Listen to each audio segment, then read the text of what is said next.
बाबा जी, गोमूत्र और गोबर की जब बात आती है तो कुछ लोग इस पे हंसते हैं और मजाक उड़ाते हैं। गोमूत्र पे ये लोग सेवन कर रहे हैं, ये सब कर रहे हैं। उनको उनको क्या कहना है आप? कठोर शब्द नहीं बोलना चाहता हूँ, ठीक है ना। उनको वो नादान हैं, उनको समझ नहीं है, वो लोग मूर्ख हैं, ठीक है ना। आज बलांगीर आए हैं। बलांगीर के जो पुराना गौशाला है, गौशाला में आकर के आप गऊ को चारा भी खिलाए और जो गोकास्ट मशीन है उसके बारे में भी आप दिखाए। क्या है वार्ता? गाय हमारे सनातन धर्म की परंपरा की आत्मा है। गावो विश्वस्य मातरः। गाय है तो विश्व है। सभी हमारे महापुरुषों ने, सभी ऋषि ऋषिकाओं ने गाय की बड़ी महिमा गाई है। इसलिए यहाँ 105 वर्ष पुरानी गौशाला है, बहुत ही सुंदर वातावरण है और इतनी बड़ी सेवा यहाँ से की जा रही है। जो गोमय काष्ठ, उससे हम ईंधन के रूप में उसका प्रयोग कर सकते हैं।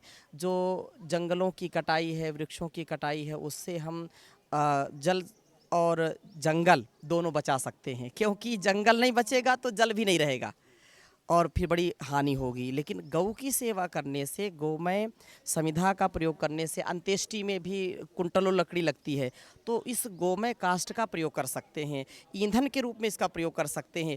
गौमूत्र का संरक्षण करके गौमूत्र से रोगों का उपचार कर सकते हैं। और इससे क्या होगा, इससे व्यक्ति का जीवन भी स्वस्थ रहेगा और गौ माता की रक्षा होगी, वातावरण की शुद्धि रहेगी। गौ की सेवा करने से, उसको स्पर्श करने मात्र से सैकड़ों रोगों का इलाज होता है। वो कैंसर जैसे रोगों में भी अत्यंत लाभकारी है। योगेश्वर श्री कृष्ण से लेकर के राजा दिलीप से लेकर के सभी महापुरुषों ने गौ की सेवा की। पतंजलि योग पीठ स्वामी रामदेव जी महाराज, हमारे परम पूज्य गुरुदेव जी महाराज भी गौ की सेवा करके ही आगे योग की सेवा में आते हैं। और गौ, क्योंकि पतंजलि का जो प्रोडक्ट्स है, गौमूत्र का पूरी दुनिया में आज प्रयोग करने का जो एक बहुत बड़ा कार्य परम पूज्य स्वामी जी महाराज ने किया है। और उससे गो प्रोडक्ट्स, चाहे दूध हो, मक्खन हो, मलाई हो, दधी हो, उससे प्रोडक्ट्स बना करके हम गाय को संरक्षित करेंगे और स्वावलंबन भी मिलेगा, उससे आत्मनिर्भरता भी आएगी। तो मैं आह्वान करना चाहता हूँ पूरे बलांगीर के लोगों से कि गौ की रक्षा करिए, इसका संरक्षण करिए। ये हमारा सौभाग्य है कि हम इस समय इस धरा पर धरती माता, भारत माता की सेवा में लग करके गौ माता की रक्षा करें। सनातन और हिंदू धर्म में गौ माता को अपनी माता मानते हैं और उड़ीसा में अगर देखेंगे तो गौ हत्या ज़्यादातर बढ़ गई है अभी, जो कि खबर सामने आ रही है। इसके आपका क्या कहना है? इसका कारण ये है कि सारा कार्य हम दूसरों पर निर्भर हो जाते हैं, तब गड़बड़ी होती है। हम सबको जागरूक होने की आवश्यकता है। हम गाय का जब संरक्षण कर रहे हैं, उसका पालन कर रहे हैं, तो गाय को हम जब तक दूध देती तब तक तो रखते हैं और इसके बाद छोड़ देते हैं।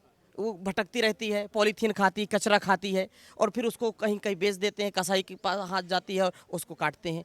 तो हमको ये ज़रूरत है कि हम जब तक दूध मिले उसका संरक्षण तो करें ही करें, उसके बाद भी उसका संरक्षण करें और उससे वो उसका गोबर, गौमूत्र और उससे जो हमको स्वास्थ्य का लाभ मिलता है, उसकी महत्ता को समझना पड़ेगा। तब जा कर के ये हम अपनी गौ की रक्षा कर पाएंगे। हर व्यक्ति को जागरूक होने की ज़रूरत है। जब हर व्यक्ति को के अंदर ये आएगा कि नहीं, हमको ये कार्य करना है, तो गौ की रक्षा जरूर होगी। लेकिन बाबा जी, गोमूत्र और गोबर की जब बात आती है तो कुछ लोग इस पे हंसते हैं और मजाक उड़ाते हैं। गोमूत्र पे ये लोग सेवन कर रहे हैं, ये सब कर रहे हैं। उनको उनको क्या कहना है आप? अब मैं कठोर शब्द नहीं बोलना चाहता हूँ, ठीक है ना। उनको वो नादान हैं, उनको समझ नहीं है, वो लोग मूर्ख हैं, ठीक है ना। संसार में सबसे बड़ा यदि कोई धन है तो वो स्वास्थ्य धन है।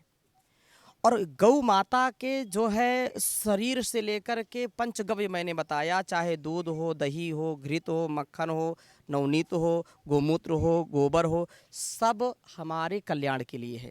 और गौ मूत्र में सोने का भी, जो स्वर्ण बोलते हैं, जैसे हमारे शरीर में स्वर्ण की यदि कमी हो जाएगी तो समस्या है, चांदी की कमी हो जाएगी तो समस्या। पहले सोने चांदी का प्रयोग इसीलिए सोने के बर्तन में लोग भोजन करते थे। तो गौमूत्र एक प्रकार से हमारे स्वर्णिम स्वास्थ्य के लिए अमृत के समान है। बड़े बड़े कैंसर जैसे रोगों में ये अमृत के समान, इसलिए वो लोग नहीं जानते। और जिन जिन लोगों की आप चर्चा कर रहे हैं, संकेत कर रहे हैं, पतंजलि योग पीठ में 1 करोड़ से ज़्यादा लोगों का डाटा है, बड़े बड़े लोग आकर के, क्योंकि जीवन से बढ़कर के कुछ नहीं है। इससे कई बीमारी ठीक हो रहा है। सैकड़ों बीमारी ठीक हो रही है, एक नहीं सैकड़ों, ठीक है ना। तो ये मैं संदेशा देना चाहता हूँ कि गौ रक्षा करिए और इसको जो है अपनी रक्षा करिए। परिवेश के लिए गौ माता की क्या भूमिका है, गौमूत्र का क्या भूमिका है, गोबर का क्या भूमिका है, इसके ऊपर आपका क्या राय है हमारे कमेंट सेक्शन में बता दीजिएगा। आप देख रहे हैं उड़ीसा राज्य बलांगीर जिले से मोर समिया हिंदी।